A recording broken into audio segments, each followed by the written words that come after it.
Hello students, welcome to lecture on historical developments in chronobiology. इससे पहले आपको एक ब्रीफ इंट्रोडक्शन मिला है क्रोनोबायोलॉजी के बारे में कि क्रोनोबायोलॉजी जो है हम किसे कहते हैं. Chrono means time and biology means study. This is the study of the biological clocks और the biorhythms in the organisms.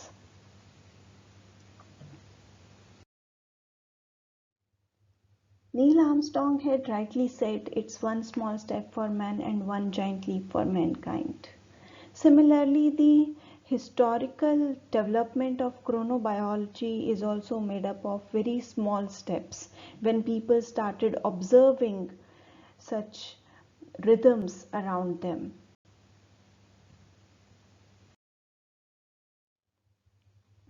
It goes back to 4th century BC. Androsthenes was actually the sailor or the captain of ship of Alexander the Great. He was the first one to observe the opening and closing of leaves of Tamarindus indicus, tamarind or the imli tree according to day-night sequence. Then a very famous French astronomer, de Mairan, in 1729 began to systematically examine Mimosa pudica plants. As you can see here, due to mechanical touch, these plants, they close their leaves. He investigated the periodic sleep movements of Mimosa rhythms.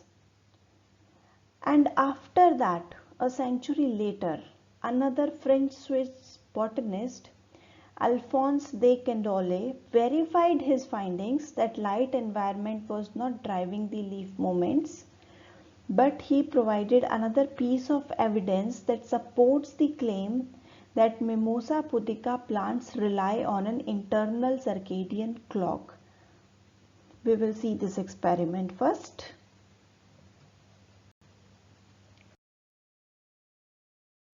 Okay. In 1729, what de Mairan do? He took the Mimosa pudica plant and kept it in constant darkness. अब यहाँ पे दिखाया गया है कि उसे रात में रखा प्लांट को, बट एक्चुअली उसने प्लांट को अपनी एक डार्क अलमारी में बंद करके रखा था. Then that plant kept in constant darkness for several days was checked for the rhythm due to sunlight and temperature. उसने ये देखा कि जैसे डेली दिन में लीव्स खुल जाती हैं और शाम को जो है वापस बंद हो जाती हैं, सिमिलरली जब कांस्टेंट डार्कनेस में कुछ दिनों के लिए प्लांट को रखा गया तो सेम उसने अपना जो है प्रोसेस एग्जिबिट किया, सेम रिदम शो किया. इट मेंट कि जो बायोलॉजिकल रिदम है ऑर्गेनिजम्स उसे अंडर कांस्टेंट कंडीशन भी मेंटेन कर पाते हैं. और अगर वो biological rhythm night and day based है तो उसे सर्केडियन रिदम कहते हैं. Circa means about and diem means day.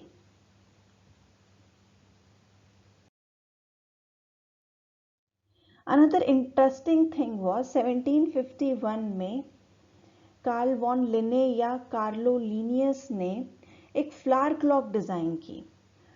उसने डिफरेंट तरह के फ्लावर्स उगाए एक साथ और उनको इस एक सर्कुलर पैटर्न में अरेंज किया.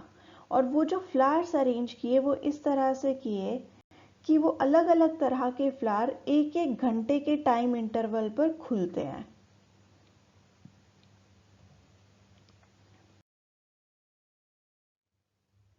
Coming back to 1832, de Candolle ने जो है मिमोसा पुदिका या सेंसिटिव प्लांट पे अपनी रिसर्च की थी. उन्होंने कहा, when I expose the sensitives, sensitive means the plant, to continuous light, they had, as in the ordinary state of things, alternative sleep and waking of their leaves. But each of the periods was a little shorter than usual. The acceleration was on various stalks an hour and a half or 2 hours daily. अब पिछले experiment में दीमेराई ने अलमारी में रखा था। अब we don't know कि वो टेम्परेचर में चेंज आने की वजह से होता है या लाइट की वजह से होता है, बट हियर दिस पर्सन, इसने कांस्टेंट लाइट में रख के ये बात प्रूव की that even in constant conditions the organisms show some kind of internal rhythms.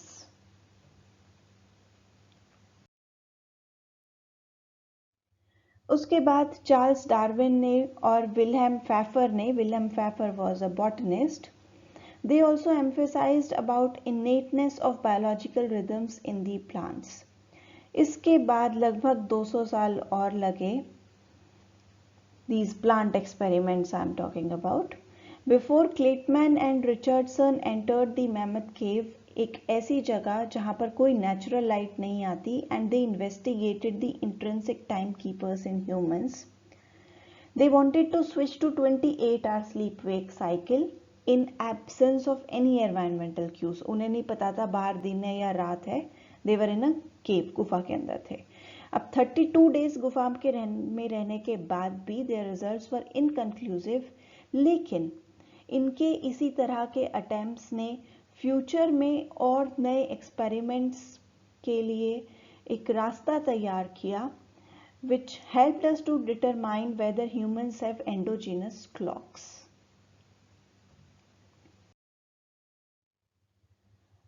Kurt Richter ने 1922 में ये आइडेंटिफाई किया कि जो हमारे ब्रेन में हाइपोथैलेमस होता है that acts as a biological pacemaker, और बाद में जो हमारी एडवांस स्टडीज हुई हैं उसमें भी वी नो कि जो हमारा सुप्राकाइस्मेटिक न्यूक्लियस है दैट इज लोकेटेड हियर. उसके बाद जॉन वेल्श ने 1934 में रिपोर्ट किया कि बायोलॉजिकल रिदम्स क्रस्टेशियन एनिमल्स में भी होती हैं, और ऑर्लैंडो पार्क ने रिपोर्ट किया कि इंसेक्ट्स में भी होती हैं. Then Erwin Bunning was the one who studied the free running rhythms in plants. Free running rhythm हम उस कंडीशन को कहते हैं जब हम किसी भी तरह का environmental cue हटा लेते हैं और constant condition में rhythm को observe करते हैं. उसके बाद doctor Frank A brown was also one of the famous personalities. 1948 में he proposed कि ऑर्गेनिजम्स जो हैं they time themselves with the help of environmental cues, यानी जो हमारे अंदर क्लॉक है उसे कैसे पता चलता है कि क्या टाइम है, उसे बाहर की डिफरेंट सिग्नल्स की वजह से ये पता चलता है. That may be light, it may be temperature and other kind of indirect environmental influences. उसके बाद यूर्गिन एशकॉफ ने 1954 में बड़ा ही इंपॉर्टेंट कॉन्सेप्ट दिया, उसे हम कहते हैं ज़ाइटकेपर.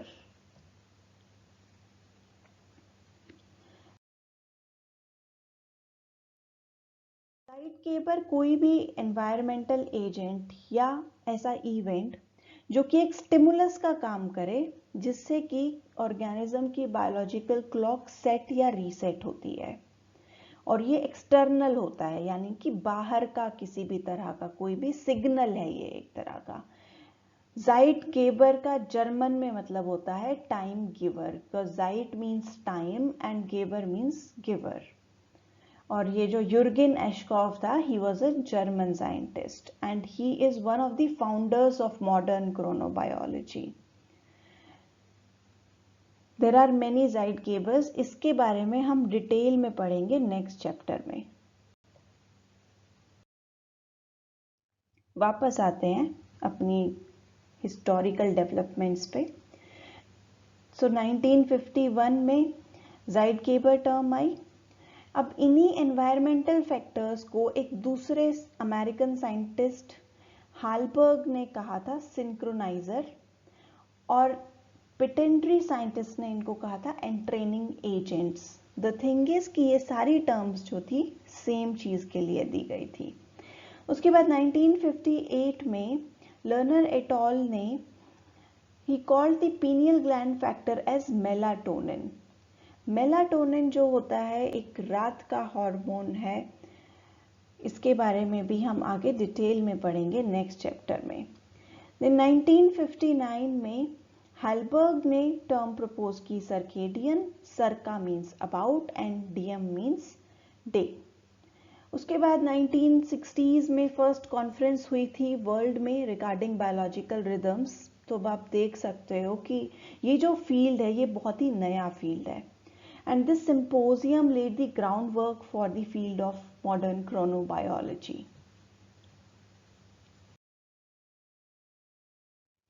डिकॉर्से in 1960 published the first phase response curve। उसने अपना एक्सपेरिमेंट किया फ्लाइंग स्क्विल पे, दिस इज ग्लूकोमिस वॉलेंस, और इसकी व्हील रनिंग एक्टिविटी को उसने रिकॉर्ड किया। इसको इस तरह के केज में रखा कि जब ये मूवमेंट करेगी सो दिस व्हील मूव्स, ये आगे चल के अटैच्ड होता है, और ये इसकी क्या मूवमेंट हुई, कब हुई, इसको हम रिकॉर्ड कर सकते हैं। इस तरह का एक्सपेरिमेंट आपको करना है आपके प्रैक्टिकल में, और उसके हेल्प से जो है एक ग्राफ जैसी चीज बनती है, उसे हम एक्टोग्राम कहते हैं। So he was the one to do it first.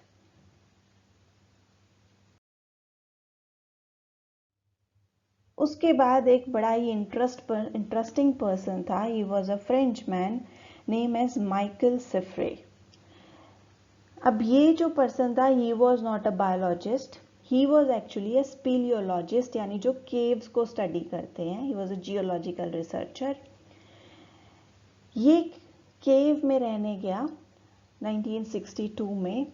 He lived in total isolation for around 2 months। उसके बाद जब ये वहां से he use to give send one way information to the researchers. इसके पास कांटेक्ट था, रिसर्चर्स इसे कुछ नहीं बताते थे, ही डिड नॉट नो बाहर दिन है या रात है या क्या हो रहा है। इसके पास कोई घड़ी नहीं थी। He had different recording devices, इसने अपनी बॉडी के डिफरेंट प्रोसेसेस को रिकॉर्ड किया, और उसका डेटा जो है ये वन वे मेथड से रिसर्चर्स को भेजता था कि मुझे इस टाइम नींद आ रही है, अब मैं सो के उठा हूँ, अब मेरे को खाने का मन कर रहा है, मैं खाना खा रहा हूँ। He kept on doing all that. उसके बाद जब ये बाहर आया तो इसे लगा कि डेट जो है it should be August 20, 1962, but actually it was 17 September 1962।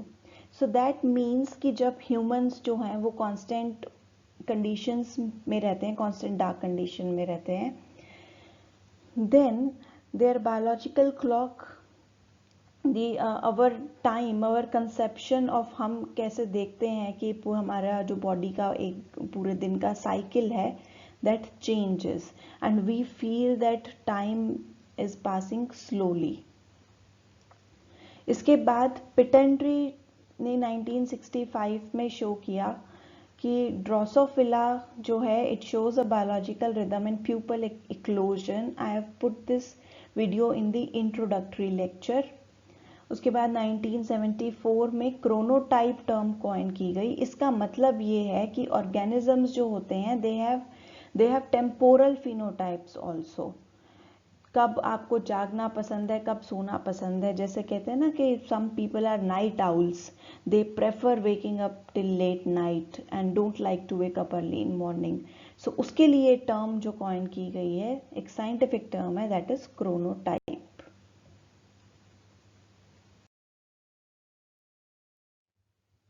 इसके बाद अगर हम रीसेंट डेवलपमेंट्स देखें तो फ्रांस हालबर्ग को जो है फादर ऑफ क्रोनोबायोलॉजी कहा जाता है, and two important other contributors are Jurgen Aschoff and Colin पिटेंट्री।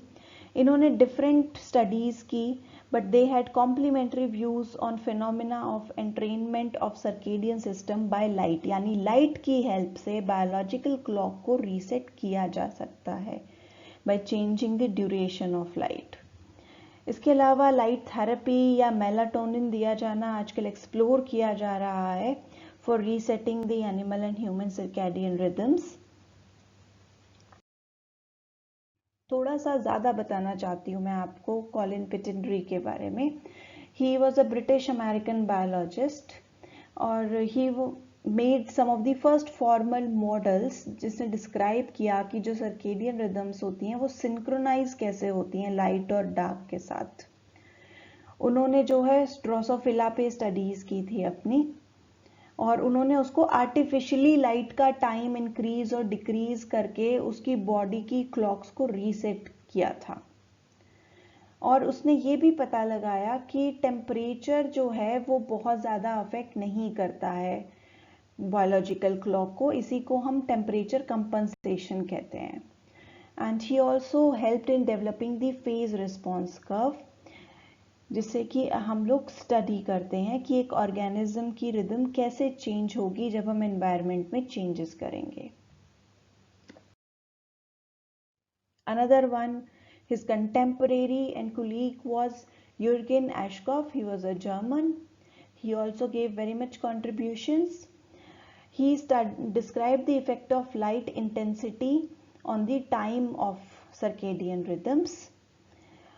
And interestingly, he generalized कि जो डायर्नल और नॉक्टर्नल ऑर्गेनिज्म होते हैं, डायर्नल वो होते हैं which are active during day time, और नॉक्टर्नल होते हैं which show activity during night time. जब इन्हें कांस्टेंट कंडीशन में रखा जाता है या चेंजेस किए जाते हैं लाइट इंटेंसिटी के, लाइट की ड्यूरेशन के, तो इनकी बायोलॉजिकल क्लॉक में क्या चेंजेस आते हैं। His observed patterns suggested कि हम जो है स्पीशीज के बिना all across all organisms we can apply his kind of rules on those organisms. Biological clock जो है वो इसकी generalizations को follow करती हैं। And he was also involved in early studies establishing that human subjects would also exhibit free running circadian rhythms under constant condition. Free running का मतलब है खुला छोड़ देना, यानी कि कोई भी आप एक्सटर्नल सिग्नल नहीं दे रहे हो, जैसा कि अभी रिसेंटली आपके साथ लॉकडाउन के टाइम पे हुआ है। पहले आपको जल्दी उठ के कॉलेज आना होता था, बट ड्यूरिंग लॉकडाउन आपको कहीं नहीं जाना था, कुछ नहीं करना था, आप जब मर्जी सो के उठते थे when you felt like waking up, except your parents were kind of social sidekepers to you. So he was the person who studied all this. In this I would like you to think about, आप ये सोचना कि जो diurnal organism है या nocturnal organism है, अगर हम उन्हें कांस्टेंट डार्कनेस में रखते हैं मान लो, या कांस्टेंट लाइट में रखते हैं, तो उनकी जो सर्केडियन रिदम है उसमें क्या चेंज होना चाहिए। Just think about it.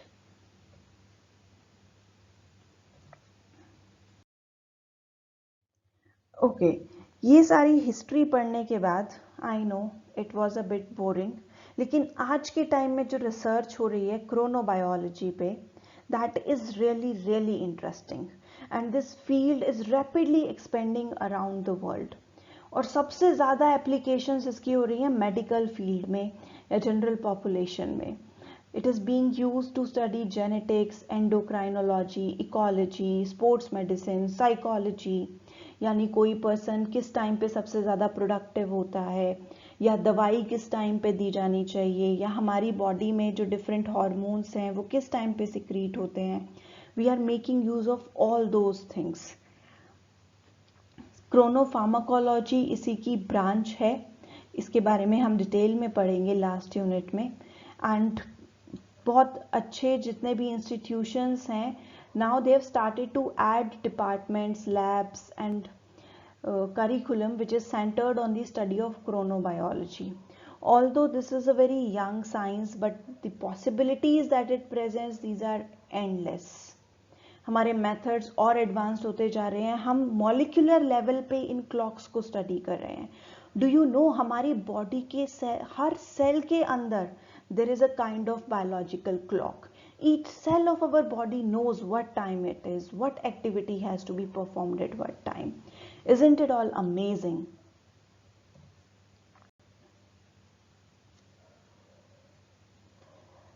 And for all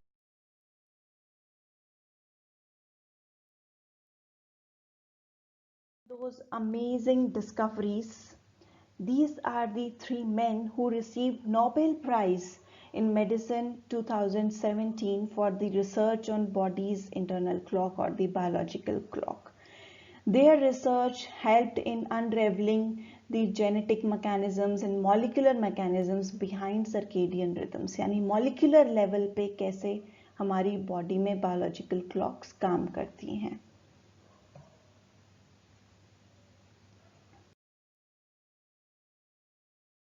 With this, I would like to thank you.